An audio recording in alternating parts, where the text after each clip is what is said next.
Hi ಎಲ್ರಿಗೂ. ಇವತ್ತು ನನಗೆ 2 ಆರ್ಡರ್ ಬಂದಿದೆ. ಒಂದು ಚಿತ್ರದುರ್ಗದಿಂದ ಮತ್ತೊಂದು ಬ್ಯಾಂಗ್ಳೂರಿಂದ. ಗಾಯ್ಸ್, ಸೀರಿಯಸ್ ಆಗಿ ಹೇಳ್ತಾ ಇದ್ದೀನಿ, ನಿಮ್ಮ ರೆಸ್ಪಾನ್ಸ್ ನೋಡಿ ನಂಗೆ ತುಂಬ ಖುಷಿ ಆಗ್ತಾ ಇದೆ. ಕೆಲವೊಂದು ಸಲ ಆರ್ಡರ್ ಬಂದಿದೆ, ನಾನು ಅವರಿಗೆ ಡೆಲಿವರಿ ಕೊಟ್ಟಿದ್ದೀನಿ, ಬಟ್ ಸ್ಟಿಲ್ ನನಗೆ ವಿಡಿಯೋ ಮಾಡಿ ಇನ್ಸ್ಟಾಗ್ರಾಮಲ್ಲಿ ಪೋಸ್ಟ್ ಮಾಡೋಕ್ಕಾಗ್ತಾ ಇಲ್ಲ. ಅಷ್ಟು ಆರ್ಡರ್ಸ್ ಬರ್ತಾ ಇದೆ.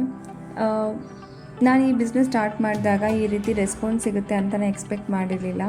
ಯಾರೆಲ್ಲ ನನ್ನಿಂದ ಆರ್ಡರ್ ಮಾಡಿದಿರೋ ಅವರಿಗೆ ತುಂಬ ಥ್ಯಾಂಕ್ಸ್. ಹಾಗೆ ರಿವ್ಯೂ ಕೂಡ ತುಂಬ ಚೆನ್ನಾಗಿ ಬಂದಿದೆ. ನಮ್ಮಲ್ಲಿ ಡಿಫ್ರೆಂಟ್ ಫ್ಲೇವರ್ಸ್ ಚಾಕ್ಲೇಟ್ ಕೂಡ ಸಿಗುತ್ತೆ. Mango, rasmalai, milk, vanilla, rose, dark chocolates available ಇದೆ. ಹಾಗೆ ಟ್ರೆಂಡಿಂಗಲ್ಲಿ ನಡೀತಿರುವಂಥ ಕುನಾಫಾ ಬೈಟ್ಸ್ ಆ್ಯಂಡ್ ಬಾರ್ ಕೂಡ ಅವೈಲೇಬಲ್ ಇರುತ್ತೆ. ಒಂದು ಸಲ ನೀವು ಕುನಾಫಾ ಚಾಕ್ಲೇಟನ್ನು ನೀವು ಟ್ರೈ ಮಾಡಿದರೆ ಮತ್ತೆ ಮತ್ತೆ ತಿನ್ನಬೇಕು ಅಂತ ಅನಿಸುತ್ತೆ, ಅಷ್ಟು ಟೇಸ್ಟಿಯಾಗಿರುತ್ತೆ. ಈ ಸಲ ಆಫರ್ ಕೂಡ ಕೊಡ್ತಾ ಇದ್ದೀನಿ. ಅದು ಏನು ಅಂತ ತಿಳ್ಕೊಬೇಕು ಅಂದರೆ ಆಫರ್ ಅಂತ ಕಮೆಂಟ್ ಮಾಡಿ. ನೀವೇನು ಟ್ರೈ ಮಾಡಿಲ್ಲ ಅಂತಂದರೆ ಹೀಗೆ ಆರ್ಡರ್ ಮಾಡ್ಕೊಳ್ಳಿ. ಹಾಗೆ ಫ್ರೆಂಡ್ಸ್ ಆ್ಯಂಡ್ ಫ್ಯಾಮಿಲಿ ಮೆಂಬರ್ಸ್ಗೆ ಶೇರ್ ಮಾಡಿ. Thank you.